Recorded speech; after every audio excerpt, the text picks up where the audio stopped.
भाइयों और बहनों, अस्सलाम वालेकुम। मेरा मानना है और मेरा तजुर्बा है कि देश की मुस्लिम कौम में टैलेंट की कमी नहीं है। उस टैलेंट को परवान चढ़ाने, उनको रास्ता बताने, उनकी हिम्मत अफजाई करने और जहाँ ज़रूरत हो फाइनेंशियली सपोर्ट करने की कमी है। हमसे तो अब रोज़ाना दर्जनों लड़के लड़कियां देश से, specially Urdu Hindi speaking area से बात करते हैं और खुशी होती है उनका टैलेंट देख करके। और उनके सवालों से ये भी पता चलता है कि देखिए, इंफॉर्मेशन की कमी की वजह से, हौसला अफजाई की कमी की वजह से लड़के लड़कियां हिम्मत हारते हुए भी नज़र आते हैं और बहुत ऐसे हैं जो जोश से भरे हुए भी नज़र आते हैं। हम लोगों को मुस्लिम एजुकेशन ट्रस्ट की तरफ से तो खैर हम लोगों का मिशन यही है कि ये जो लड़के लड़कियां यूनिवर्सिटी लेवल पर पढ़ाई करने पहुंच गए हैं, देश की 20 करोड़ मुस्लिम जनता में ये जो 20 लाख लड़के लड़कियां हैं, सरकारी आंकड़े के मुताबिक जो दोनों चीज़ें हैं, वो 20 लाख लड़के लड़कियां जो यूनिवर्सिटी लेवल पर पढ़ाई करने पहुंच गए हैं, उनको अगर हम लोग सपोर्ट कर दें, उनको उनकी हौसला अफजाई करें, उनके लिए रास्ता बनाएं, बताएं और जहाँ पर गलती हो रही है वहाँ कोर्स करेक्शन करें और उनके सर पे, पीठ पे हाथ रखें, तो इन लड़के लड़कियों में से आपको अगले चंद सालों में लाखों लड़के लड़कियाँ हर फील्ड में नज़र आएंगी। मुस्लिम समाज में जो प्रोफेशनल्स की कमी है, वकील नहीं है, टीचर नहीं है, जज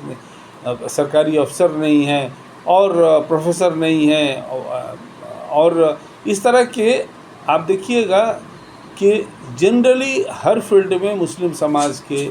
लड़के लड़कियां बहुत कम हैं। और आजकल एमएनसीज़ का ज़माना है, आपके पास टैलेंट है तो हर जगह आपकी पूछ होगी। तो मैं देखता हूँ लड़के लड़कियां, अब सिर्फ ये डिस्क्रिमिनेशन नहीं है कि साहब ये डिस्क्रिमिनेशन के साथ सरकारी नौकरियां नहीं मिलती हैं, ठीक है, उसके लिए भी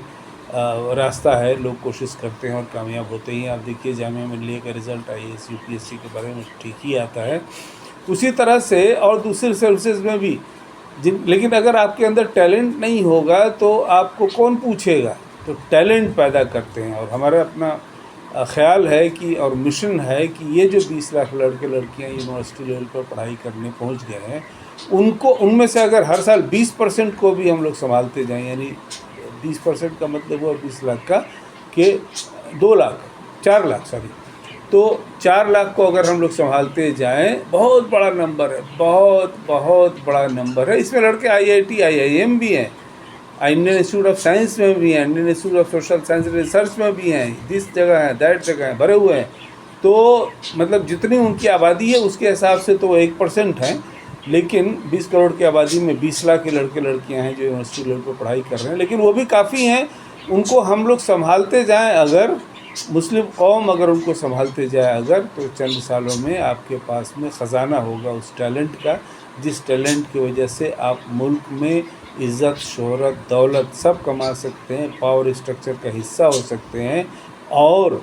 आप मार्जिनलाइज ना हो करके मेन स्ट्रीम में हो सकते हैं और हर जगह आपकी पूछ होगी, आप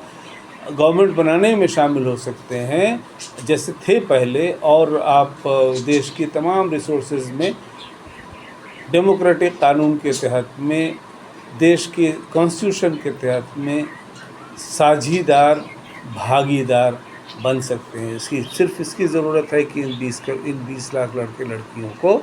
उनके पैरों पर खड़ा कर दिया जाए। इसलिए हम लोगों ने फैसला किया, हम लोग एक ईंट भी नहीं खरीदेंगे स्कूल कॉलेज बनाने के लिए। जो लोग कर रहे हैं वो करते रहें, बहुत अच्छी बात है। हमने फैसला किया कि हम लोग सिर्फ़ और सिर्फ बजाय बिल्डिंग खड़ी करने के इन लड़के लड़कियों को खड़ा कर देंगे उनके पैरों पर मजबूती से। फिर ये लोग स्कूल कॉलेज यूनिवर्सिटी बनाते रहेंगे ना। जब ये कॉम्पिटेंट होकर खड़े हो जाएंगे अपनी फील्ड में, तो फिर उनको कौन रोक सकता है अपने फील्ड में कामयाब होने से और ज़िंदगी में बहुत सारी चीज़ें देश दुनिया को देने से।